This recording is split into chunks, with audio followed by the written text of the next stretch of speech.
नमस्कार दोस्तों, कैसे हो आप सभी। आई होप कि आप अच्छे होंगे, आपकी पढ़ाई अच्छे से चल रही होगी। आज हम 12th के स्टूडेंट्स के लिए फिजिक्स से रिलेटेड वीडियो लेकर आए हैं। इस वीडियो में हम 4th चैप्टर गतिमान आवेश एवं चुंबकत्व से संबंधित एक और महत्वपूर्ण टॉपिक लेकर आए हैं। इस वीडियो में आप बायो सावर्ट के नियम के बारे में संपूर्ण जानकारी प्राप्त करने वाले हैं। इस वीडियो में हम सबसे पहले बायो सावर्ट का नियम देखेंगे, उसका फॉर्मूला देखेंगे, सदिश रूप यहां पर देखने वाले हैं। साथ में किसी चुंबकीय क्षेत्र को किस तरीके से प्रदर्शित किया जाता है उसके बारे में आप इस वीडियो में देखने वाले हैं, समझने वाले हैं। इस वीडियो में हम बात करेंगे निर्वात की चुंबकशीलता, जिसे म्यू नॉट से लिखते हैं, वो होती क्या है, उसका मात्रक क्या होता है, उसकी विमा क्या होती है। तो ये जो वीडियो है वो काफी महत्वपूर्ण वीडियो है, जिसमें ज्यादातर जो जानकारी है वो बायो सावर्ट के नियम पर आधारित होगी। विद्यार्थियों, यदि आप हमारे YouTube चैनल पर नए हैं तो चैनल को सब्सक्राइब कर लीजिए, साथ में बेल आइकन भी दबा दीजिए ताकि आपको आगे की वीडियोस की नोटिफिकेशन मिलती रहे। हम आपको बता दें कि हम NCERT के पाठ्यक्रम के अकॉर्डिंग एक एक करके पहला, दूसरा और तीसरा चैप्टर हमने संपूर्ण करवा दिया है। उनके एक एक करके सभी टॉपिक्स को हमने पढ़ लिया है, उनका अध्ययन कर लिया है। आज हम चौथे चैप्टर का एक महत्वपूर्ण टॉपिक बायो सावर्ट का नियम देखने वाले हैं, समझने वाले हैं। चलिए देखिए, बायो और सावर्ट दो वैज्ञानिक हैं और दोनों ने मिलकर किसी धारावाही अल्पांश के कारण से उत्पन्न चुंबकीय क्षेत्र की तीव्रता से रिलेटेड एक नियम दिया, जिसे हम बायो सावर्ट का नियम कहते हैं। कि किसी धारावाही चालक से जो चुंबकीय क्षेत्र क्रिएट होता है उसके बारे में ये नियम बताता है। देखिए क्या है बायो सावर्ट का नियम, चलिए देख लेते हैं।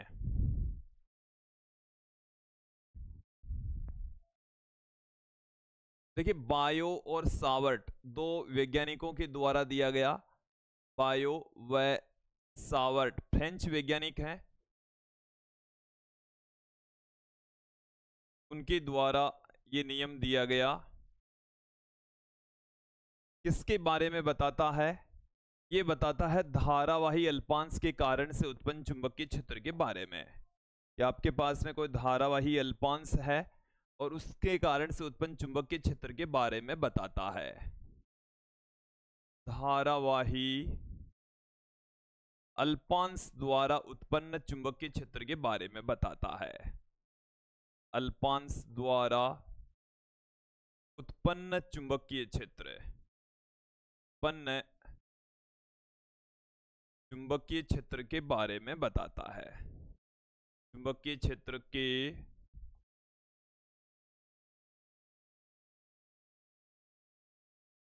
बारे में बताता है। चुंबकीय क्षेत्र के बारे में बताता है। ओके, अब देखो क्या बताता है वो आप यहां पर समझेंगे।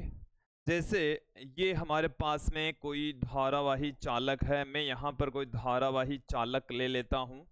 ये हमारे पास में कोई धारावाही चालक है, इसमें से विद्युत का प्रवाह हो रहा है, इधर से धारा आ रही है आई, पूरे तार में से धारा बहेगी आई। इस तार के ऊपर हम कोई लंबाई का छोटा सा अल्पांश यहां पर ले लेंगे। लंबाई का अल्पांश में ले लेता हूं यहां पर छोटा सा, ये हमारे पास में लंबाई का अल्पांश है TL। लंबाई का अल्पांश क्या है? TL। और इससे स्मॉल r दूरी पर, यहां से कितनी दूरी ले लेते हैं? स्मॉल r दूरी पर एक बिंदु P ले लेते हैं।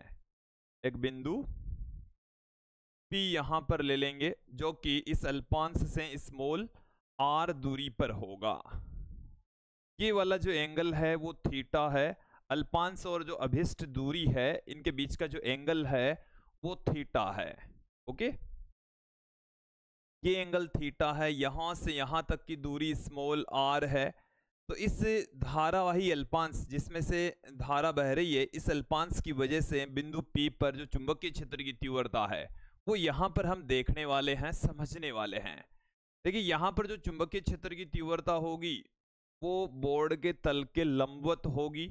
उस चुंबकीय क्षेत्र की तीव्रता को मैं यहां पर dB से पुट कर रहा हूं। किससे पुट कर रहा हूं? dB से। अब इस dB की वैल्यू यहां पर हमें देखनी है, समझनी है। एक बार समझ लीजिए फिलहाल क्या है। ये जो नियम है दो वैज्ञानिकों के द्वारा मिलकर दिया गया, धारावाही अल्पांश द्वारा उत्पन्न चुंबकीय क्षेत्र के बारे में बताता है। इसके लिए हमने क्या कर लिया, हमने एक तार लिया है जिसमें से धारा बह रही है I। इस पर हमने धारावाही अल्पांश ले लिया है, ये dl लंबाई का अल्पांश ले लिया। इस अल्पांश स्मॉल r दूरी पर एक बिंदु P स्थित है जहां पर चुंबकीय क्षेत्र की तीव्रता dB है, और अल्पांश और ये जो अभिष्ट बिंदु P है इनके बीच का एंगल थीटा है, के बीच का एंगल थीटा है। ये आपको समझ आ जाना चाहिए। अब देखो बायो सावर्ट का नियम क्या कहता है। अब बायो सावर्ट के नियम के अकॉर्डिंग मैं पुट करने जा रहा हूं।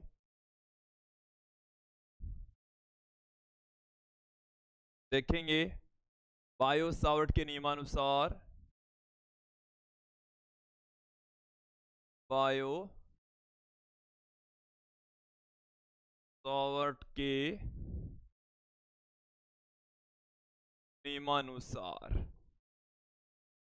क्या कहता है बायो सावर्ट का नियम। पहला बिंदु आप देखेंगे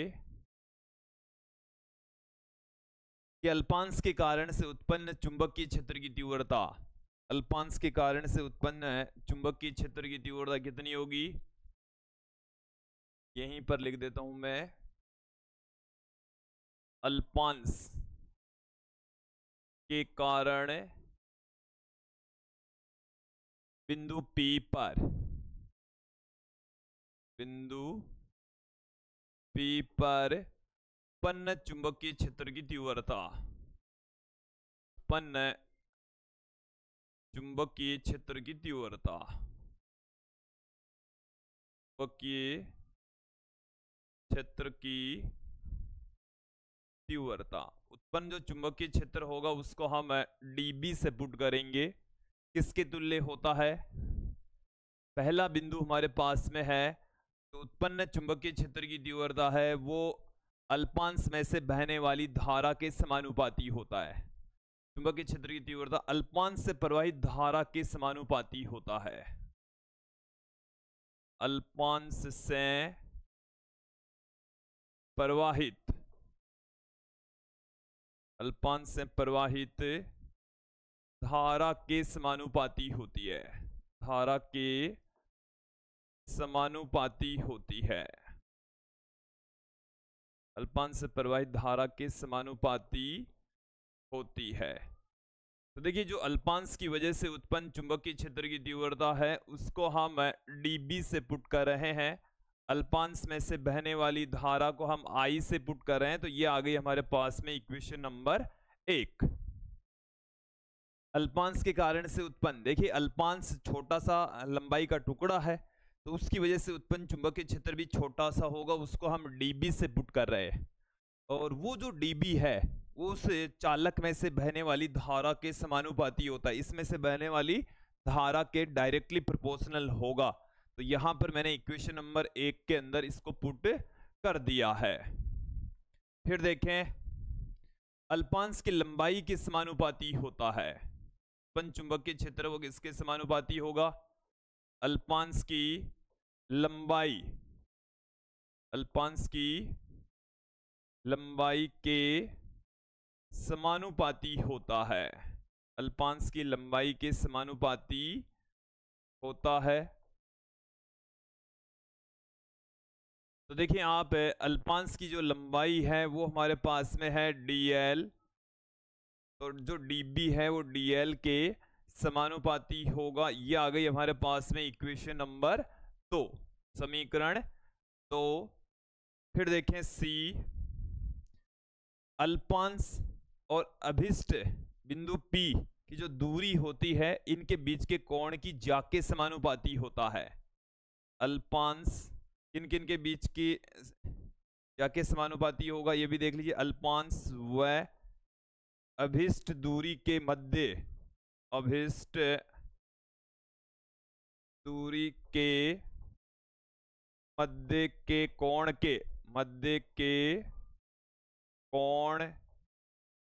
की ज्या के समानुपाती होता है। ज्या के समानुपाती होता है। ज्या के समानुपाती होता है। ज्या के समानुपाती होता है। तो देखिए यहां से डीबी ये समानुपाती होगा, इनके मध्य का जो कोण है वो थीटा हमने लिया है, तो ज्या हो जाएगी साइन थीटा। ये हमारे पास में आ गई है इक्वेशन नंबर 3। समीकरण 3 हमें प्राप्त हो चुकी है कि जो डीबी है वो साइन थीटा के समानुपाती होगी। फिर चौथा और अंतिम बिंदु है कि जो चुंबकीय क्षेत्र की तीव्रता है, इसकी वजह से उत्पन्न चुंबकीय क्षेत्र की तीव्रता अल्पांश और बिंदु P के मध्य की दूरी के वर्ग के व्युत्क्रमानुपाती होती है। अल्पांश व बिंदु P के मध्य की दूरी, P के मध्य की दूरी के व्युत्क्रमानुपाती होता है। व्युत्क्रमानुपाती होता है। चलिए देखेंगे, जो डीबी है वो व्युत्क्रमानुपाती होगा। दूरी हमारे पास में r है तो r स्क्वायर के व्युत्क्रमानुपाती हो जाएगा। ये आ गई इक्वेशन नंबर 4।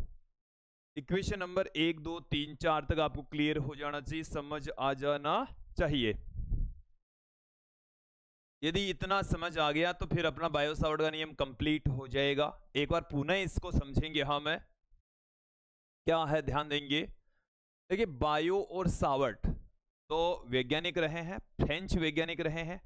ये किसी चालक में से जब विद्युत धारा प्रवाहित होती है, हम ये जानते हैं कि जब किसी चालक से विद्युत का प्रवाह होता है तो उसकी वजह से उसके चारों ओर एक चुंबकीय क्षेत्र उत्पन्न होता है। उस चुंबकीय क्षेत्र के बारे में बताने वाला नियम है बायो सावर्ट का नियम। क्या कहता है बायो सावर्ट का नियम? कि जब किसी चालक से धारा प्रवाहित होती है तो उसका हमने एक छोटा सा टुकड़ा ले लिया dl लंबाई का, और उसके कारण से उत्पन्न चुंबकीय क्षेत्र की तीव्रता है उस अल्पांश में से बहने वाली धारा के समानुपाती। देखिए यहां से जो हमने अल्पांश लिया है उसकी लंबाई dl, उसमें से बहने वाली धारा है I। इस अल्पांश से स्मॉल r दूरी पर बिंदु P स्थित है जहां पर हमारे को चुंबकीय क्षेत्र की तीव्रता बायो सावर्ट के नियम से बतानी है। ये एंगल थीटा है। तो देखिए ये जो चुंबकीय क्षेत्र की तीव्रता होगी, ये जो चुंबकीय क्षेत्र की तीव्रता होगी वो उस चालक में से बहने वाली, उस अल्पांश में से बहने वाली धारा के समानुपाती, अल्पांश की लंबाई के समानुपाती, अल्पांश और अभिष्ट बिंदु के बीच के कोण थीटा की ज्या के समानुपाती तथा अल्पांश और बिंदु P के बीच की दूरी के वर्ग के व्युत्क्रमानुपाती होती है। तो ये हमारे पास में 4 पॉइंट है, चारों आपको समझ में आ जाने चाहिए। यदि हमें चारों को कंबाइन करके एक साथ लिखूं तो हमें क्या मिल जाएगा? देखिए समीकरण 1 2 3 व 4 से, समीकरण 1 2 3 व 4 से क्या आ जाएगा अपने पास में? देखिए dB समानुपाती आ जाएगा IDL sign theta upon r square. यहां से प्रोपोर्शनल का साइन जब हटाएंगे तो यहां एक कांस्टेंट पुट कर देंगे। देखिए जब भी समानुपाती का चिन्ह हटता है तो एक कांस्टेंट आता है। उस कांस्टेंट को यहां पर हमने कैसे लिखा है? किससे पुट किया है? कैसे पुट किया है?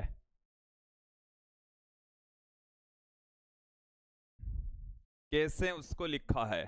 चलिए आप ध्यान देंगे यहां पर के क्या है? समानुपाती स्थिरांक है। समानुपाती स्थिरांक कहलाता है। देखिए के का मान है, होता क्या है वो भी आप देख लीजिए। के है ये म्यू नॉट अपॉन 4 पाई के बराबर होता है, म्यू नॉट अपॉन 4 पाई के इक्वल होता है। इसकी वैल्यू किसके बराबर होती है वो भी आप देख लीजिए। इसका मान होता है 10 की घात -7 न्यूटन पर एम्पियर स्क्वायर, न्यूटन पर एम्पियर स्क्वायर। इसका मान आप ऐसे भी पुट कर सकते हैं 10 की घात -7। इसके अकॉर्डिंग इसका मात्रक देखेंगे आप टेस्ला इंटू मीटर, ये 1 मीटर से प्रति एम्पियर, ये इसका मात्रक आ जाएगा, ये इसकी वैल्यू आ जाएगी। आपको यहां तक क्लियर हो जाना चाहिए। के का जो मान है वो क्या है, 10 की घात -7 न्यूटन पर एम्पियर स्क्वायर या 10 की घात -7 टेस्ला इंटू मीटर पर एम्पियर। ये जो आप देख रहे हैं इसको बोलते हैं म्यू नॉट। इसको क्या कहा जाता है, इसे भी क्लियर करें। जहां ये जो राशि है इसको बोलते तो है म्यू नॉट, म्यू नॉट। ये है क्या चीज, ये तो इसका उच्चारण है। इसे हम कहते हैं निर्वात की चुंबकशीलता, निर्वात की चुंबकशीलता इसे कहा जाता है, निर्वात की चुंबकशीलता इसको हम कहेंगे। देखिए इसका मान कितना होता है वो भी आप देख लीजिए। इस म्यू नॉट की वैल्यू अपन को चाहिए तो इस 4 पाई को इधर मल्टीप्लाई कर देंगे तो अपने पास में क्या आ जाएगा 4 पाई इंटू 10⁻⁻7 न्यूटन पर एम्पियर स्क्वायर। ये इस म्यू नॉट का मान होता है, इस म्यू नॉट का मान होता है जो कि आपको ध्यान में रखना है। चले तो अपने पास में जो फाइनल फॉर्मूला है वो क्या निकलता है, टीबी इक्वल टू के का मान रख दीजिए mu naught upon 4 pi I D L sine theta upon R square. ये अपने पास में धारावाही अल्पांश के कारण उत्पन्न चुंबकीय क्षेत्र की तीव्रता का व्यंजक प्राप्त हो गया है, सूत्र प्राप्त हो गया है। ये बायो सावर्ट के नियम का गणितीय रूप है। ये क्या है, यह है बायो सावर्ट के नियम का गणितीय रूप है, बायो सावर्ट के नियम का गणितीय रूप है, मतलब उसका फॉर्मूला है।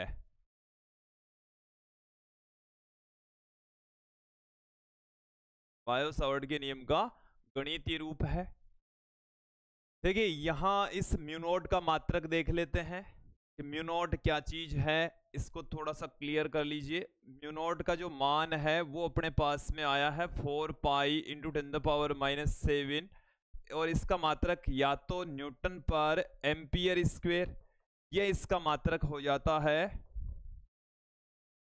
इसी फॉर्मूले के अकॉर्डिंग देखें आप, इसका मात्रक क्या होगा टेस्ला, इसका मात्रक मीटर स्क्वायर, 1 मीटर से 1 मीटर कैंसिल हो जाएगा तो टेस्ला इंटू मीटर प्रति एम्पियर, टेस्ला इंटू मीटर प्रति एम्पियर, ये इसका मान और मात्रक हो जाएगा। अब हम यहां पर इस म्यू नॉट की वीमा भी देख लेते हैं।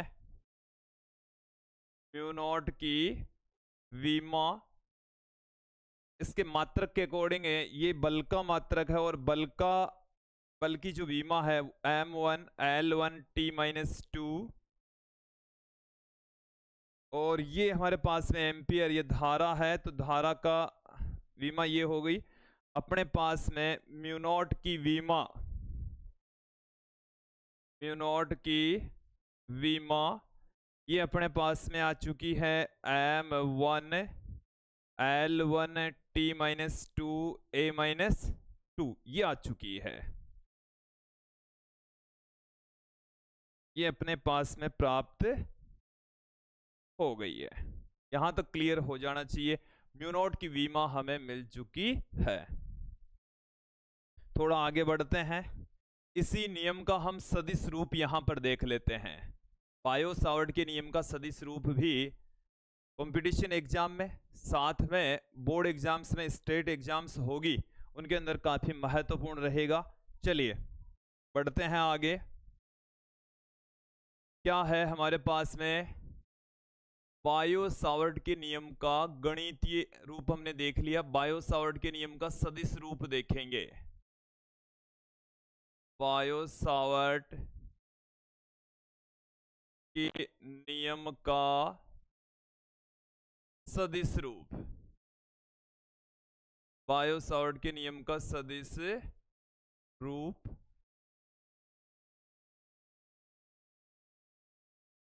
चलिए देखेंगे।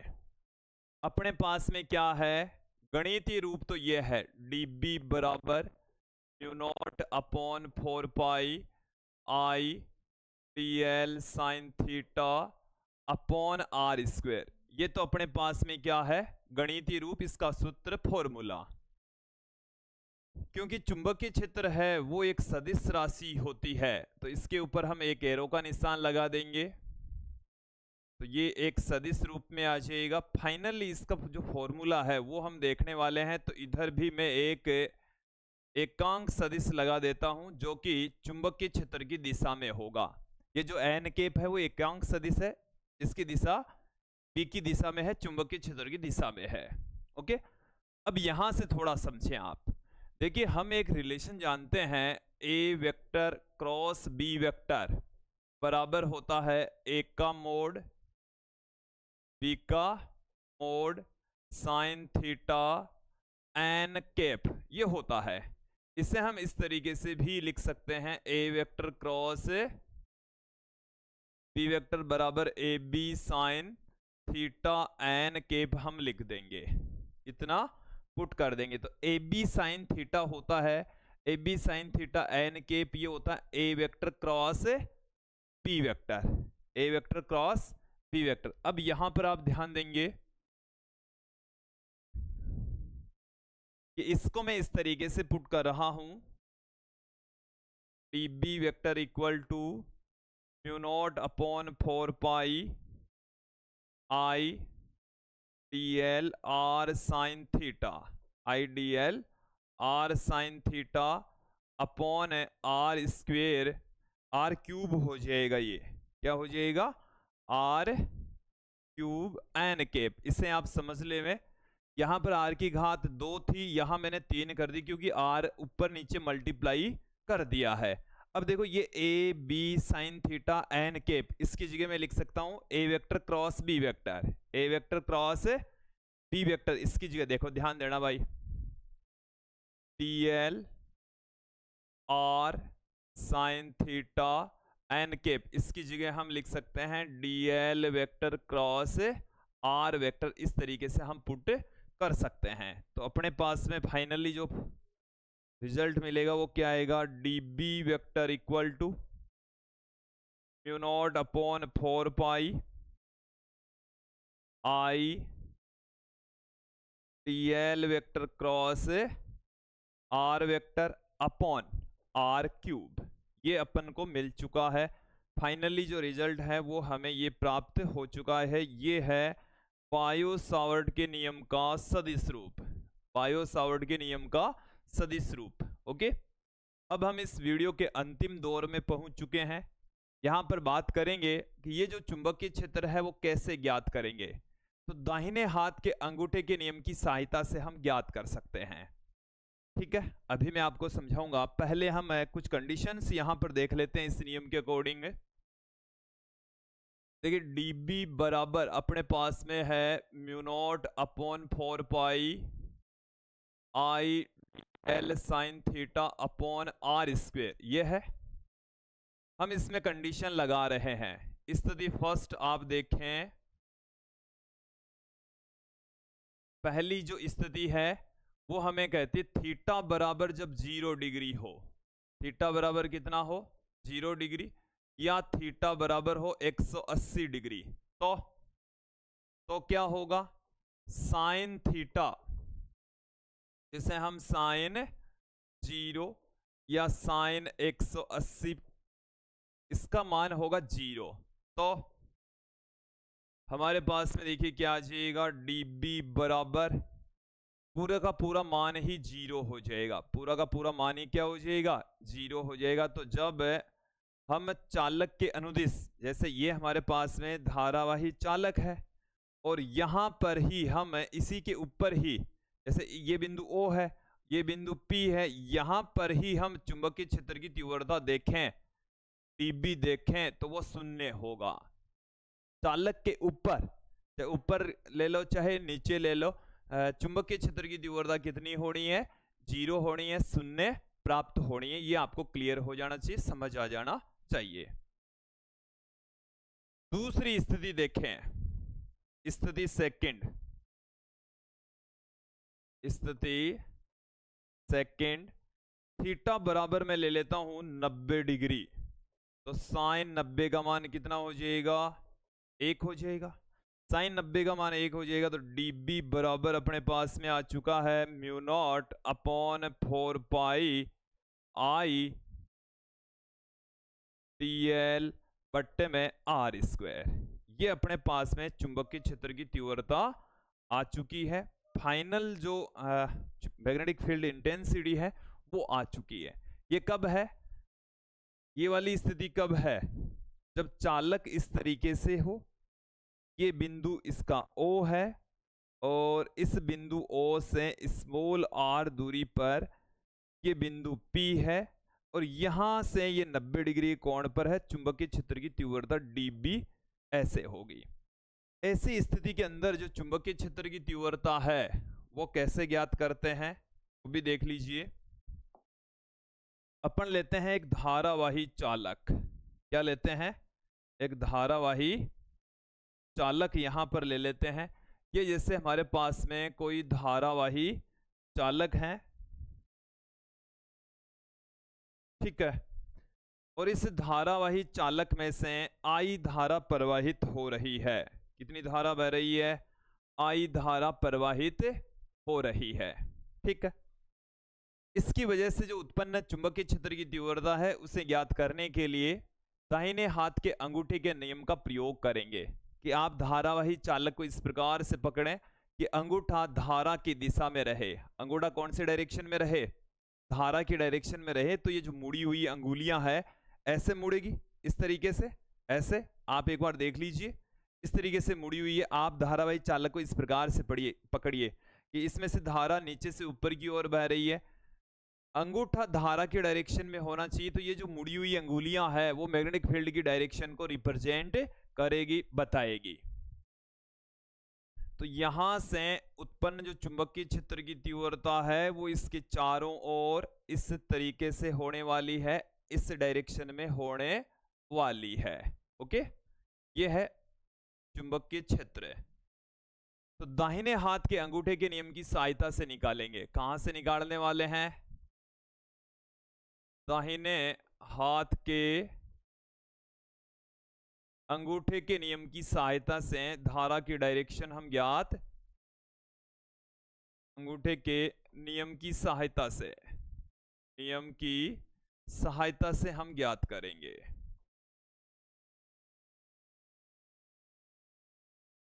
ओके, वो नियम मैंने आपको क्लियर कर ही दिया है। थोड़ा सा और देखिए कि जब कोई धारावाही चालक हो, जब कोई धारावाही चालक हो तो उसके कारण से उत्पन्न जो चुंबकीय क्षेत्र की तीव्रता है तो रिप्रेजेंट करने का तरीका आप देख लें। ये जैसे हमारे पास में कोई धारावाही चालक है, इस धारावाही चालक से इस डायरेक्शन में विद्युत का प्रवाह हो रहा है और इसकी वजह से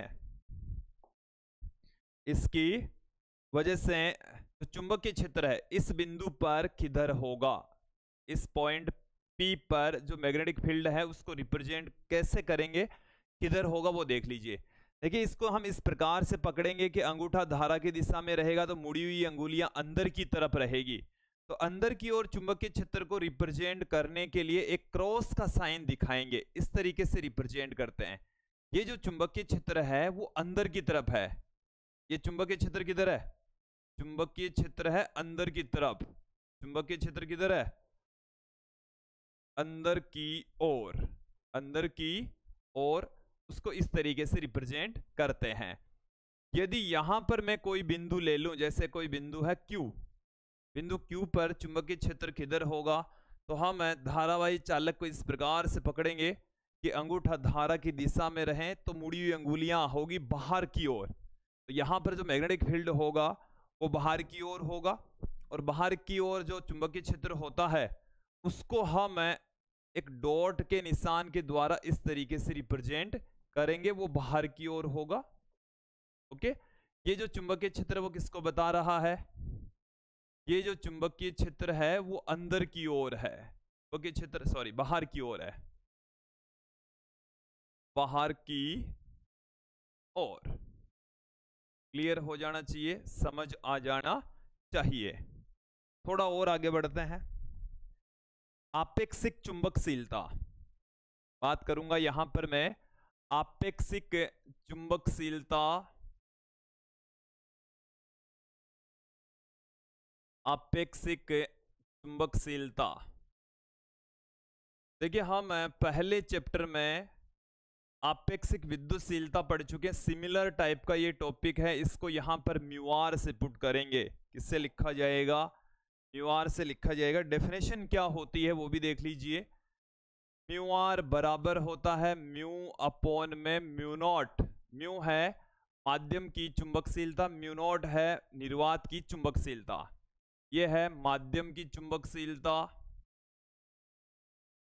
माध्यम की चुंबकशीलता, माध्यम की चुंबकशीलता। यह है निर्वात की चुंबकशीलता, निर्वात की चुंबकशीलता, निर्वात की चुंबकशीलता है ये। तो देखिए इसकी डेफिनेशन क्या हो जाएगी कि माध्यम की चुंबकशीलता तथा निर्वात की चुंबकशीलता का जो अनुपात है उसी को हम आपेक्षिक चुंबकशीलता कहते हैं।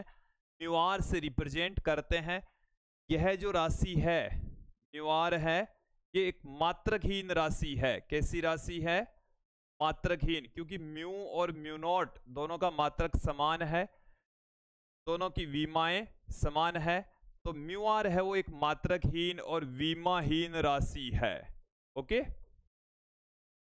इस म्यू आर का मान है वो पदार्थ की प्रकृति पर निर्भर करता है। म्यू आर का मान, म्यू आर का मान पदार्थ की प्रकृति पर निर्भर करता है, पदार्थ की प्रकृति पर निर्भर करता है, पदार्थ की प्रकृति पर निर्भर करता है। अलग अलग पदार्थ के लिए इस म्यू आर का जो मान होता है वो अलग अलग होता है। तो विद्यार्थियों ये थी आपेक्षिक चुंबकशीलता, और मुझे उम्मीद है आपको ये अच्छे से समझ में आ गई होगी। इसे हम आपेक्षिक पारगम्यता भी कहते हैं कि किसी माध्यम में निर्वात के सापेक्ष मैग्नेटिक लाइंस है वो कितने अंदर तक पहुंच जाती है, कितनी आसानी से पार हो जाती है, तो उसको हम कहते हैं आपेक्षिक चुंबकशीलता या आपेक्षिक पारगम्यता। ओके, इसको हम और भी आगे पढ़ने वाले हैं, बट इसकी डेफिनेशन, ये वाली जो डेफिनेशन है वो आसान से डेफिनेशन है, इजी डेफिनेशन है। विद्यार्थियों ये था आज का हमारा वीडियो जिसमें हमने बायो सावर्ट के नियम के बारे में संपूर्ण जानकारी प्राप्त की। यदि विद्यार्थियों आपको इस चैप्टर से रिलेटेड या संपूर्ण सिलेबस के हैंड रिटन नोट्स प्राप्त करने हैं, या यूट्यूब पर जो आप वीडियोस देख रहे हैं इस टाइप के अच्छी क्वालिटी के वीडियोस, यदि आपको कोर्स परचेज करना है तो हमारी एप्लीकेशन है, गूगल प्ले स्टोर पर जाइए, PCS अकेडमी नाम से आप सर्च करेंगे तो आपको हमारी एप्लीकेशन मिलने वाली है। इस एप्लीकेशन के ऊपर आपको हैंड रिटन नोट्स और वीडियोस कोर्स मिलने वाले हैं। कौन कौन सी क्लास के मिलने वाले हैं? तो 9th से आपको मिलने वाले हैं, 9th के मिल जाएंगे, 10th 11th 12th, नीट के भी आपको मिल जाएंगे, IIT मेन के आपको मिलने वाले हैं, RUHS के आपको मिलने वाले हैं, लैब असिस्टेंट का आपको कोर्स मिल जाएगा। इसके अलावा RPSC से related second grade first grade से रिलेटेड नोट्स भी आपको मिलने वाले हैं। तो बहुत कुछ मैटर फिजिक्स से रिलेटेड, साइंस से रिलेटेड आपको इस चैनल पर अपने एप्लीकेशन पर मिलने वाला है। जाकर विजिट कीजिए, देखिए, और मिनिमम प्राइस पर मिलने वाला है, वाजिब प्राइस में आपको मिलने वाला है। आज के इस वीडियो में इतना ही। नेक्स्ट वीडियो में हम फिर मिलते हैं। धन्यवाद दोस्तों।